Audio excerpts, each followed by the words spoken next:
kimyo fanini o'rganishga bel bog'lagan bilimga chanqoq o'quvchilar. Bugun biz sizlar bilan ushbu video havolamiz orqali 8-sinf kimyo darsligidagi rux gidroksidining olinishi va uning kislotalar bilan o'zaro ta'sirini o'rganib chiqamiz. Bundan tashqari, galogenlar oilasiga mansub bo'lgan yod elementining sublimatsiya xossasini ham birgalikda kuzatamiz. Har qanday tajribani bajarishdan avval albatta xavfsizlik qoidalariga amal qilishimiz kerak. Buning uchun esa bizga egnimizdagi oq xalatimiz va qo'lqoplar kerak bo'ladi. Tajriba ishini bajarmasdan avval kerak bo'ladigan jihozlar va kimyoviy reaktivlar bilan tanishtirib o'taman. Eng avvalo bizga shtativ, qisqich, probirkalar, eritmalar tayyorlash uchun stakanlar va eritmani tayyorlashda tuzlarni olish uchun kerak bo'ladigan qoshiqchalarimiz va shu eritmani yaxshilab tayyorlash uchun aralashtirilgan shisha tayoqchamiz kerak bo'ladi. Kimyoviy reaktivlarimizdan esa xlorid kislotasi, oddiy suv, natriy ishqori va rux xloridi tuzi kerak bo'ladi. Eng avvalo ishimizni natriy ishqori va rux xloridining eritmalarini tayyorlashdan boshlaymiz. Eng avvalo stakanimizga suvimizdan quyib olamiz.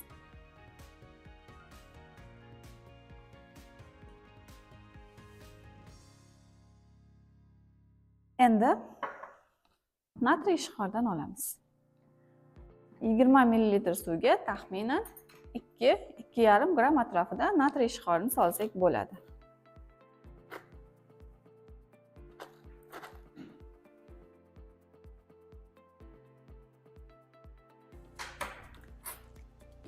Tajriba laboratoriya qoidalariga asosan har bir idishdan kerak bo'lgan reaktivimizni olgandan keyin uning qopqog'i darhol yopilishi kerak bo'ladi. Endi eritmamiz yaxshi tayyorlanishi uchun uni yaxshilab aralashtiramiz. Chunki hozir buni ichida natriy ishqorlari kristal holatda yuribdi. Suvimizda hali yaxshi erimadi. Albatta, reaksiyamizning biz kutgan natijani berishi uchun eritmalar juda ham yaxshi erib aralashgan holatda bo'lishi kerak. Mana, natriy ishqori eritmasi deyarli tayyor bo'ldi. Buni qo'yib turamiz va ikkinchi eritmamizni tayyorlaymiz. Ikkinchi eritmamiz, bu qoshiqchani hozir natriy ishqoriga foydalandik, shuning uchun bu foydalanilmaydi. Ikkinchi eritmani tayyorlash uchun rux xloridni suvda eritamiz, uning uchun yangi qoshiq olinishi kerak bo'ladi.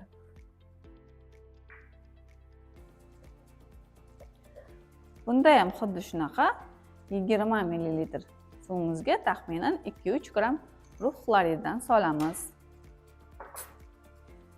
Qopqoqni mahkam yopib, reaktivimizni olib qo'yamiz va yangi tayoqcha bilan rux xloridining eritmasini ham yaxshilab aralashtiramiz.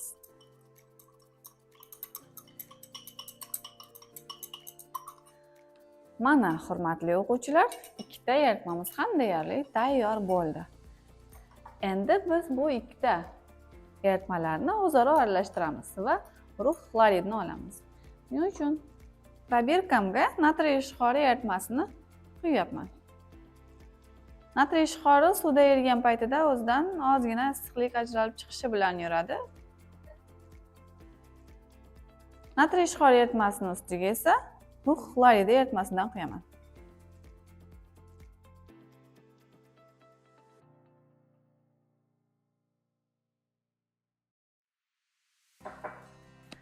Ikkita eritmamiz o'zaro aralashdi va qaraymiz. Rangsiz, ikki xil rangsiz eritmadan oq rangli eritma hosil bo'ldi va buni yaxshilab kuzatsak bo'ladiki, probirka devorlarida va tagida ozgina kristal moddalar hosil bo'lyapti. Bu nima degani? Bu ikki modda reaksiyaga kirishib, o'zaro yangi modda hosil qilyapti degani. Hozir buni kimyoviy reaksiya tenglamasini birgalikda yozamiz. Demak, bu jarayonda qanaqa reaksiya ketyapti? Buni birgalikda yozamiz. Demak, natriy ishqori eritmasiga rux xloridini ta'sirlashtirdik. Natijada o'rin almashinish reaksiyasi sodir bo'ladi. Natriy xloridi va rux gidroksidi hosil bo'ldi. Bu suvda kam eriydigan gidroksidlardan biri. Kimyoviy reaksiyamiz mahsuloti xuddi shunaqa bo'ladi. Bu to'liq va to'g'ri bo'lishi uchun kimyoviy reaksiyamizni albatta tenglab qo'yishimiz kerak. Demak, men hozir o'zimga zarur bo'lgan rux gidroksidini xuddi mana shu usulda oldim. Endi biz buni kislota bilan ta'sirini o'rganishimiz kerak. Rux gidroksidi u amfoter gidroksid xossasiga ega, ya'ni u kislotada eriydi va yangi tuz hosil qiladi. Buning uchun eritmamizni ozgina kamaytirsak bo'ladi. Mana bu hozir sizlar bilan birga tayyorlagan eritmamiz. Buni ust tomonda mana suyuqlik bemalol ko'rinib turibdi. Tek tomoniga qarasangiz bu yerda oq rangli moddalar hosil bo'lgan. Bu rux gidroksidi hisoblanadi. U probirkaning pastiga cho'kib turibdi. Shuning uchun u suvda kam eriydigan gidroksid, demak oq rangli moddamiz shu rux gidroksidi bo'ladi. Endi xuddi shu rux gidroksidi eritmasiga xlorid kislotani ta'sirlashtiramiz. Xlorid kislotasi albatta kuchli kislotalar qatoriga kiradi. U gidroksidlarni eritish xususiyatiga ega va yangi tuz hosil qiladi. Xlorid kislotasidan probirkaga quyish uchun pipetkadan foydalanamiz. Hozir oq rangli eritma edi.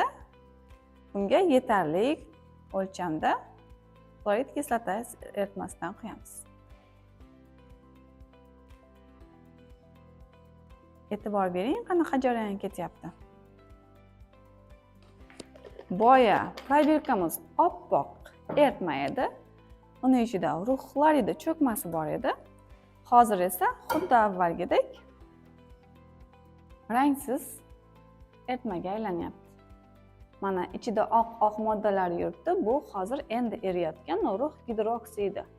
Ya'ni rux gidroksidi kislotada erib ketdi va undan yangi modda hosil bo'ldi. Hozir vaqt o'tishi bilan mana bu ichidagi oq cho'kmalarimizdan hech qaysi biri qolmaydi va hammasi suvga o'xshagan eritma hosil bo'ladi. Endi bu yerda qanaqa kimyoviy jarayon ketyapti? Kelinglar, buni ham tenglamasini birgalikda sizlar bilan yozamiz. Demak, bu jarayonda qanaqa kimyoviy o'zgarish sodir bo'lyapti? Biz o'zimizga kerak bo'lgan rux gidroksidini oldik. U oq rangli modda edi. Unga xlorid kislotasini ta'sirlashtirdik. Bu yerda ham xuddi avvalgidek almashinish reaksiyalari sodir bo'ladi va rux xloridi suv ajralib chiqib ketadi. Bu yerda ham kimyoviy reaksiya albatta tenglashtirilib ketishi kerak. Demak, biz hozir sizlar bilan rux gidroksidining cho'kmaning kislotada erishini ko'rib o'tdik. Keling endi keyingi tajribamizga o'tamiz. Bu tajribamiz yodning sublimatsiyalanishi. Buning uchun bizga kerak bo'ladigan asboblarimiz shtativ, probirka, tigel kosacha va pedi idish kerak bo'ladi. Reaktivlarimizdan esa yod kerak bo'ladi. Yana qizdirish uchun spirt lampasidan ham foydalanamiz. Birinchi ishimiz yodni kristal holatdagini olish va uni yaxshilab maydalashdan boshlanadi. Biz bilamiz, yod kristal modda, lekin maydalanadi. Kristal moddalarni maydalash nima uchun kerak? Moddaning maydalanish darajasi bu kimyoviy reaksiyaning tezligiga ham ta'sir qiladi. Modda qanchalik maydalangan sari uning sirt yuzasi yaxshi reaksiyaga kirishib boshlaydi. Demak, yodni maydalayapmiz.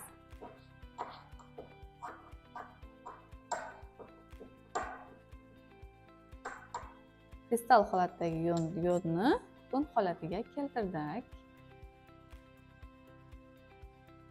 Endi buni probirkaga solamiz. Probirkaga solishda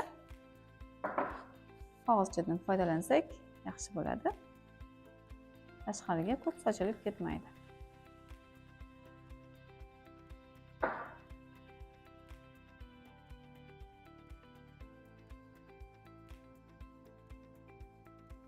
Bu tajribani bajarish uchun probirka ichi albatta quruq bo'lishi kerak.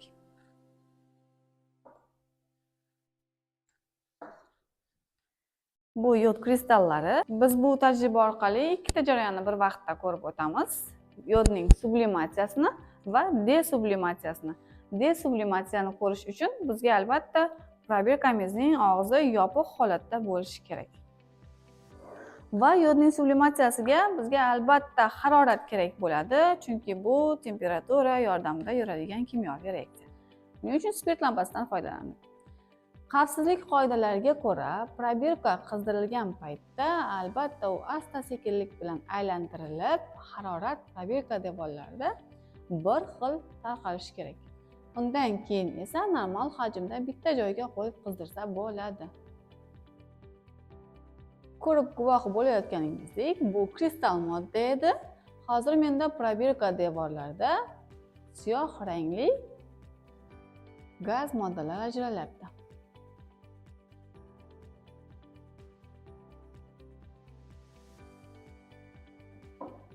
Qizdirish kuchaytirilgan sari gaz moddamizning ham ajralib chiqishi kuchayadi.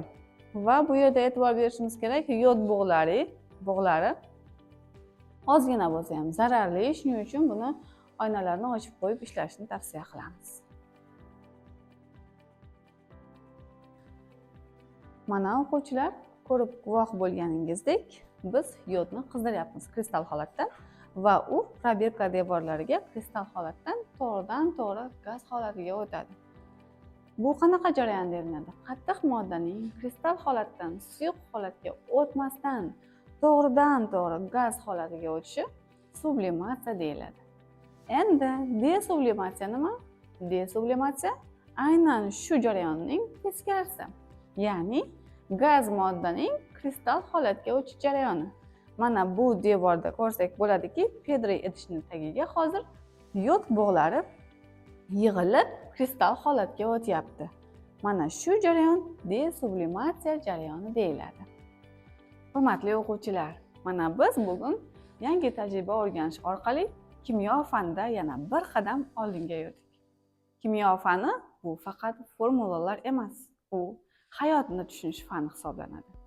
Bugun tushunarsiz bo'lgan narsa ertaga albatta tushunarli bo'ladi. Faqat siz savol berishdan va o'rganishdan hech qachon to'xtamang.